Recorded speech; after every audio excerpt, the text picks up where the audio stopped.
Êxodo capítulo 17, versículo 8 até o final.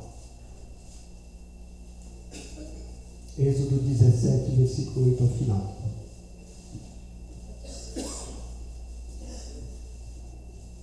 Êxodo 17, do 8 em diante.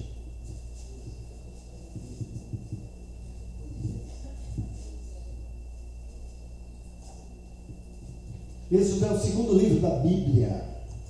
Depois de Gênesis você vai encontrar isso, né?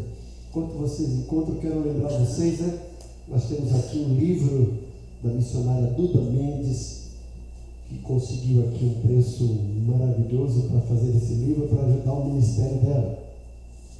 Esposa, mãe, missionária, Luiz Alagoas. Ela escreveu esse livro, Vocação, o que você precisa saber antes de ir para o campo missionário. Você comprando esse livro, você está ajudando o ministério dela. Custa apenas R$25, né, gente? Mais barato que uma televisão a cores de 39 polegadas, né? E você ainda edifica sua mente, seu coração. Vale a pena investir em missões. Êxodo capítulo 17, do 8 em diante, diz o seguinte, aqui na minha versão NVI. Sucedeu que os amalequitas vieram atacar os israelitas em Refidim. Então Moisés disse a Josué: escolha alguns dos nossos homens e lute contra os amalequitas. Amanhã tomarei posição no alto da colina com a vara de Deus em minhas mãos. Josué foi então lutar contra os amalequitas conforme Moisés tinha ordenado. Moisés, Arão e Hur, porém, subiram ao alto da colina. Enquanto Moisés mantinha as mãos erguidas, os israelitas venciam. Quando, porém, as abaixava, os amalequitas venciam. Quando as mãos de Moisés já estavam cansadas, eles pegaram uma pedra e a colocaram debaixo dele para que nela se assentasse. Arão e Hur mantiveram então erguidas as mãos de Moisés, um de cada lado, de modo que as mãos permaneceram firmes até o pôr do sol. E Josué derrotou o exército amalequita ao fio da espada. Depois o Senhor disse a Moisés: escreve isso num rolo como memorial e declare a Josué que faria os amalequitas sejam esquecidos para sempre debaixo do céu. Moisés construiu um altar e chamou-lhe: o Senhor é minha bandeira, e jurou: pelo trono do Senhor, o Senhor fará guerra contra os amalequitas de geração em geração. Eu quero, à luz desse texto, propor um tema: a igreja que permanece de joelho fica de pé e avança. A igreja que permanece de joelho fica de pé e avança. O meu sonho, gente, é chegar aqui no culto, antes de começar o culto, e ver as pessoas chegando e já se ajoelhando, sentando e ficarem orando. Né? A gente chega, às vezes, vai se cumprimentando. O bom seria a gente chegar aqui, as pessoas vão chegando, vão se ajoelhando, sentando, começar a orar, e a gente começar o culto assim, ver que está todo mundo orando. E no final se cumprimenta, pensa, esse é o meu sonho, para que isso aconteça naturalmente, sem que eu peça. Aconteça isso naturalmente. E à luz desse texto a gente vê isso, gente. O povo de Israel estava no deserto rumo à terra prometida. E durante esse trajeto no deserto, da escravidão do Egito para a terra prometida, muitos inimigos se levantaram contra o povo de Israel, e um deles foram esses amalequitas, descendentes de Amaleque. E eu quero dizer que a igreja também deve lembrar que nós não estamos aqui, gente, simplesmente de repouso, simplesmente servindo a Deus e que tudo é pacífico. Não, nós estamos aqui num período de deserto da vida, e nesse período de deserto nós somos alvo de ataque dos inimigos. E quais são os inimigos da igreja, os inimigos do povo de Deus? A Bíblia fala que os nossos inimigos é a nossa carne, é o mundo e é o diabo. Mas eu queria frisar nessa noite esses dois inimigos, além da nossa carne, mas principalmente o diabo e o mundo. A igreja tem que lembrar que nós estamos aqui num conflito espiritual, e não somos nós que estamos guerreando contra eles, são eles que guerreiam contra nós. E aqui o texto deixa bem claro que foram os amalequitas que se levantaram contra o povo de Deus. gente. Estamos num conflito. Paulo fala que ele combateu um bom combate. Paulo fala em Efésios 6, do 10 em diante, que existe uma luta que é travada, que é uma luta que é travada nas regiões celestiais. A nossa luta não é contra a carne e contra o sangue, mas contra os principados, potestades, dominadores desse mundo nas regiões celestiais. E a igreja tem que lembrar disso. E como é que a gente vence isso? Em Efésios, Paulo propõe a armadura de Deus, mas ele mostra que a armadura de Deus precisa de estar em constante oração. Ele fala orando em todo o tempo. E a igreja precisa entender isso. E nessa batalha não foi diferente. Moisés, orientado por Deus, diz: olha, fala para Josué pegar o povo e ir para a batalha. Agora você não. Você vai para outro tipo de batalha. Você vai subir um monte e você vai interceder. E o que a gente aprende aqui? A gente aprende que todos nós precisamos se oferecer a Deus para a batalha. Josué não foi sozinho para a batalha. Se ele fosse sozinho, ele seria derrotado. Todo o povo de Israel saiu para a batalha. Cada um deles sabia que precisava pegar armas para se defender e para atacar o inimigo. E todos foram sob a direção de Josué. Mas como eu disse, Josué sozinho não faria nada. A igreja tendo a sua liderança, gente, sozinha não vai chegar a lugar nenhum. Cada um de nós tem que saber que precisamos fazer a nossa parte. Temos que nos oferecer a Deus e sair em campo para a luta. E como é que a gente vence o inimigo? Como é que a gente vence Satanás? Não é repreendendo ele. Tem hora que nós precisamos repreender. Mas qual é a nossa maior vitória contra Satanás? Quando a gente fala de Jesus para as pessoas. Essa é a nossa maior luta, porque o inimigo não quer que as pessoas ouçam a mensagem do Evangelho. E a igreja quer crescer, a igreja quer avançar. E como que a igreja quer crescer, quer avançar, se a gente não fala de Jesus? A gente fala de novela, a gente fala de futebol, a gente fala dos nossos sonhos, a gente fala das nossas decepções, bate papo, joga conversa fora, mas ninguém quer falar de Jesus. A gente gasta tempo na mídia social, nas redes sociais, falando de tanta coisa, mas eu não vejo as pessoas falando de Jesus. Eu tenho um amigo que escreveu uma música que o refrão é: mas o que me dói é que ninguém me fala de Jesus. Josué precisou contar com a participação de todo cidadão israelita para ir à luta. Nós estamos numa luta travada, amados. A Bíblia fala que esse mundo jaz no maligno e que o príncipe desse mundo é Satanás. Mas nós precisamos inverter a situação. Nós precisamos nos oferecer para Deus, para que as coisas mudem e falar: Senhor, me usa, eu quero ser usado por Ti. O povo foi, mas o povo também não foi sem uma direção. O povo foi para a guerra, mas precisou de um líder. Esse líder era Josué. O povo sem líder acaba fazendo coisas erradas. Cada um quer fazer a sua vontade, cada um quer ter sua estratégia, mas precisa ter um líder para orientar. E assim a igreja tem um líder, mas o líder sozinho não faz nada. Precisa do esforço, precisa da participação de cada um.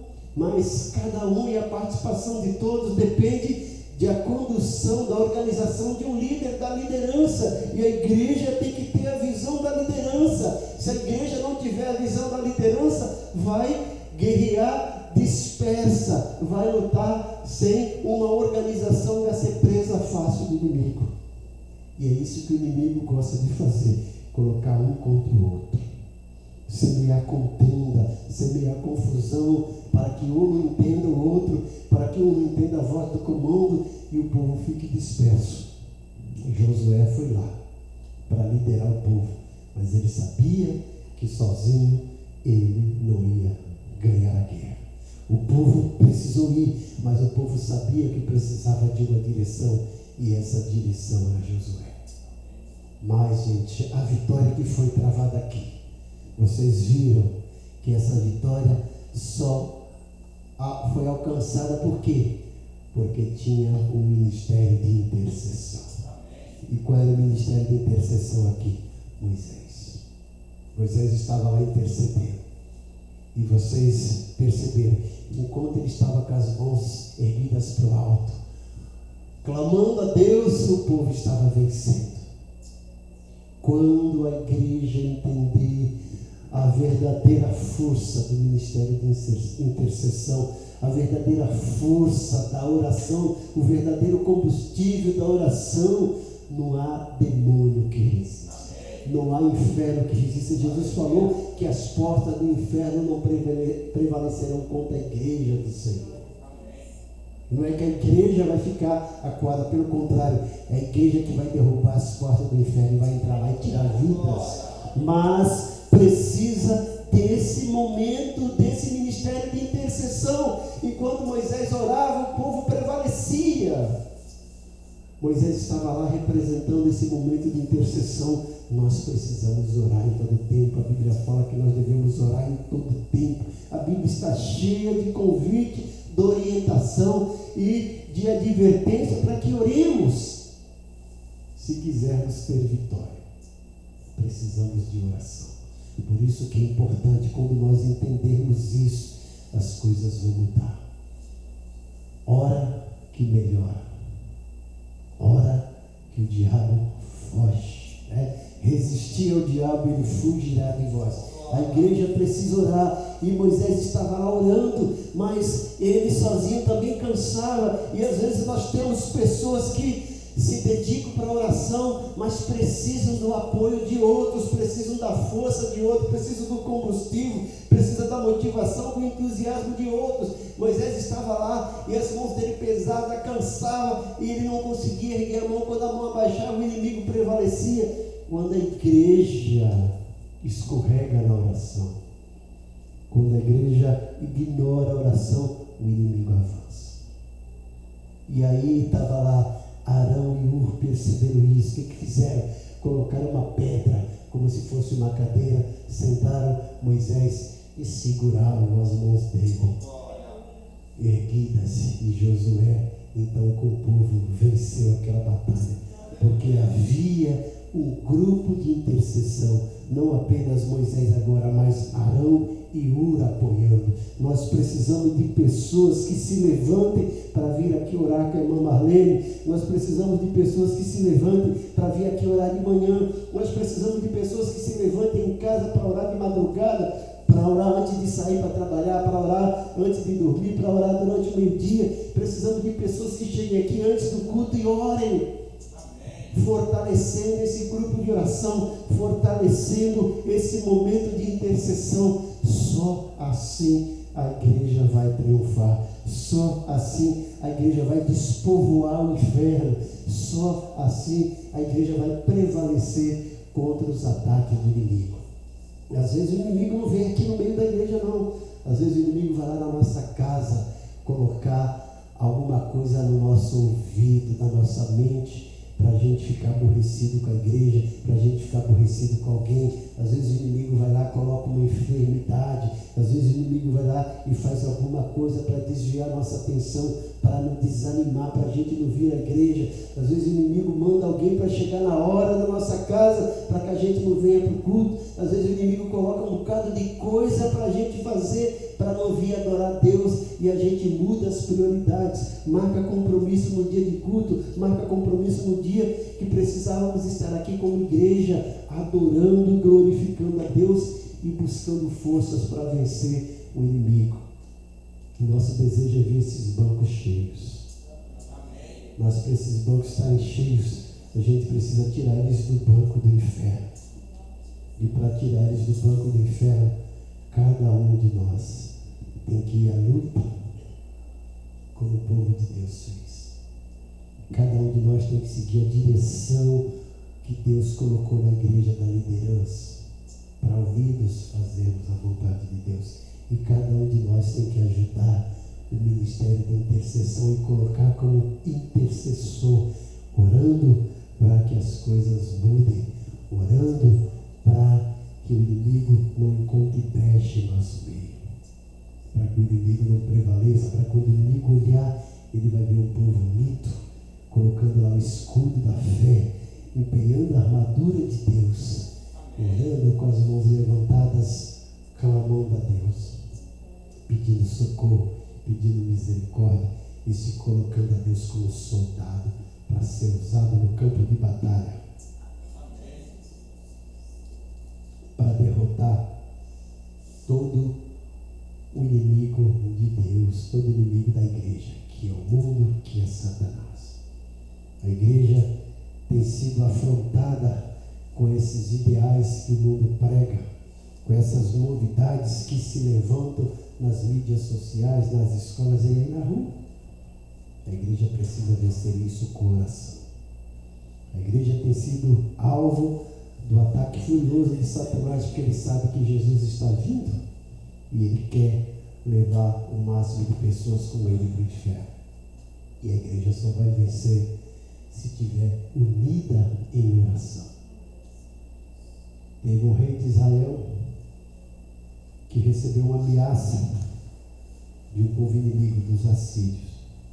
Ele ficou atemorizado.